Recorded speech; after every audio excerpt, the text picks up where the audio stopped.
asked you, what is the most dangerous job in America? It may or may not surprise you that according to the CDC, the answer to that question is a logger. Their death rate is about 74 deaths per 100,000 worker. That is a lot. But what if I told you that the death rate among prostitutes is 204 per 100,000 worker? The reason the CDC does not recognize sex work as the most dangerous job is because of the legality. Because sex work is illegal in 49 states, these people are not recognized as workers. However, those 204 deaths per 100,000 prostitute represents real people living and working in America. The key word there is working. The illegality of sex work is the reason for its dangerous nature. Today, I will discuss how legalization would decrease the number of sex workers dependent upon pimps and decrease the spread of STDs nationwide, both of which would make sex work less dangerous. I will provide you with evidence that supports the notion that the most dangerous part of sex work is that it is illegal. And I will also highlight a common argument that sex work is synonymous with human trafficking, and I will show how this simply is not the case. According to the U.S. Department of Justice, 50% of prostitutes admit to being controlled by pimps. However, in other studies, like Williamson and Coles-Toller's Violence Against Women, it's believed that as many as 80% of women are controlled by pimps. The dependency on pimps puts sex workers in vulnerable and dangerous situations. Dr. Lois Lee, a leader in the sex trafficking field, found that the relationship between pimp and prostitute usually ends because, quote, the prostitute becomes pregnant, goes on welfare, turns to more serious forms of crime, commits suicide, or dies at the hands of the customer. This shows how dangerous this really is. Being controlled by pimps eliminates the sex workers' free will and choice. The pimp forces them to go to dangerous locations to engage in sex with strangers and then does not provide support or protection if problems like violence, arrest, STD, or pregnancy do occur. If these disadvantages exist, then why do prostitutes turn to pimps? According to urban.org, pimps typically recruit their workers. They use various forms of psychological methods of manipulation to persuade recruits to conduct sex work. That is a direct quote. They use psychological methods of manipulation. Because sex work is illegal, workers are forced to consider the protection of pimps for various reasons. They're manipulated to believe that they will make more money. They're seduced into romantic relationships with the pimps. They're manipulated to believe that they will be protected from customers and law enforcement. And pimps even go as far as to use other female workers to recruit for them to make these empty promises more believable. These women are manipulated and then they're taken advantage of. However, if sex work was legal, sex workers would not be in need of male control or protection. The government would protect them from violence in the workplace just as they do every other profession. Furthermore, they would not be forced into dangerous or unknown locations, and they would not have to use false names because this would be regulated as it is in Amsterdam in the red light district. They would not have to hide, and therefore the pimp's main selling point of providing protection would be obsolete. Legalizing sex work provides them with safety from dangerous customers, punishment by law, and from pimps. According to a study by the International Association of Providers of AIDS Care, 85% of women in the study reported to having an STD. They also found that 35 to 55% of them had engaged in unprotected commercial sex, and 10 to 35%, quote, never used condoms while engaging in commercial sex. This highlights the potential for an extremely high rate of spreading STDs between sex worker and the general population.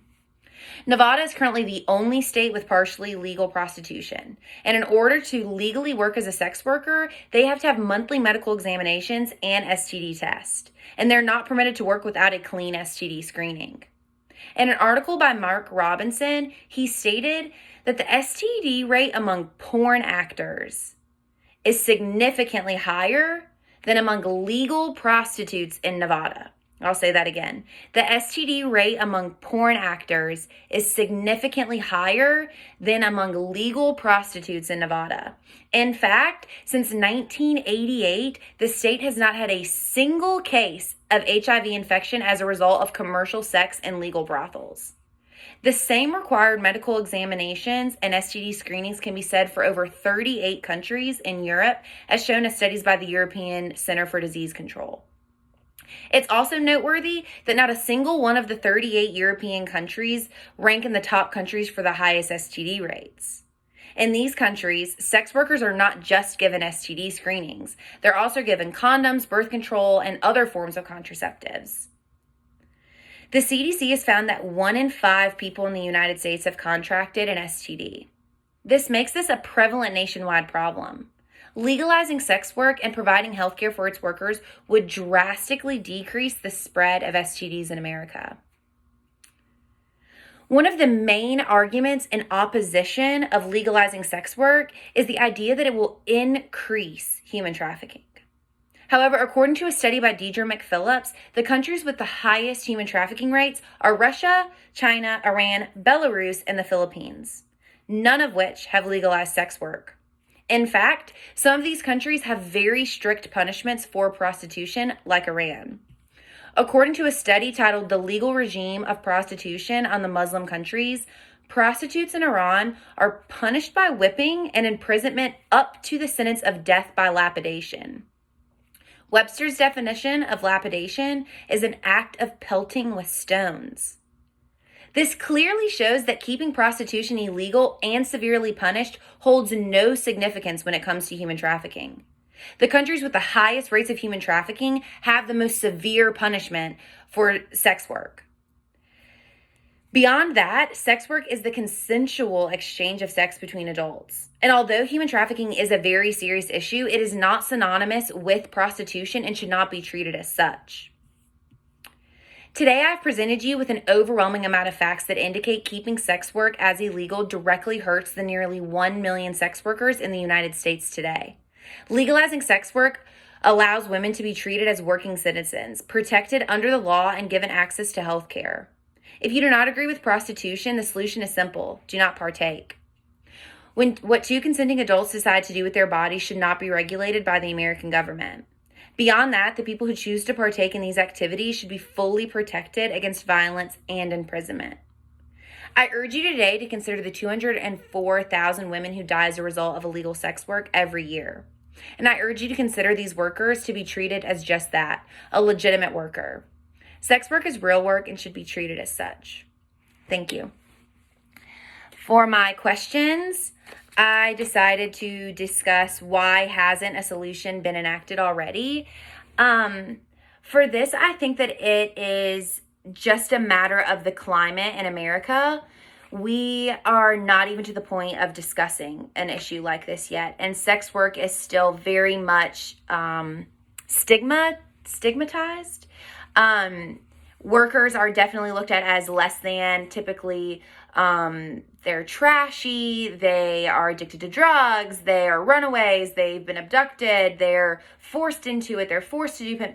There's such a big stigma around it for both the women working and the men partaking, that it's just a dirty business and it's looked at as less than. And my argument is really not, is that true or not? It's that there are 1 million people working in the United States at this job and dying at a very, very high rate, and no one is doing anything about it. And regardless of if we like it or not, it's happening. So why not regulate it, and why not protect the people that are doing it? Which kind of leads me to the second question that I chose, which was which people and parties oppose your solution and why. And I think it's very important to highlight that this is not just a conservative or liberal issue. Of course, the Republican Party or conservatives in general are in opposition of prostitution. That's no question. Of course they are. It goes completely against all of their morals, especially from a religious standpoint, which is very important in most conservative circles. But I think it's very important to also note that in the Democratic Party and on the liberal side, there are not a lot of people talking about this either. We're not debating this on a national scale. It's not a hot ticket item. We don't vote on this.